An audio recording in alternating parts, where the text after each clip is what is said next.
piknisja e qytetit është pikërisht aty në vakëfin e lënë nga Ilyas Bej Mirahori, pra me xhamin që mban emrin e tij, dhe me gjithë pjesën tjetër shoqëruese, pra të kompleksit të pazarit, të ibaretit, domethënë dhe të shkollës që ka pas në atë kohë, domethënë.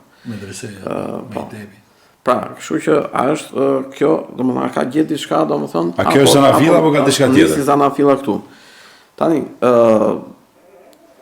diskutimet historike që ose nga burimet të ndryshme, domethënë të informacionit, për shembull mund të përmendim ka një lloj dokumenti i cili lidhet me pjesën e testamentit të Gjon Muzakës që i lë fëmijëve të tij dhe ku përmendet Korça, domethënë si zonë, ose si pjesë e pronës së Muzakajve, domethënë. Përmendet Korça. Dhe ata e bazojnë këtu, domethënë, pjesa që mendon se qyteti ishte më përpara se të vinte për shembull Ilyas Bej Mirahori dhe të ngrinte xhamin, domethënë. Dhe e bazojnë këtu që Korça ka qenë, domethënë.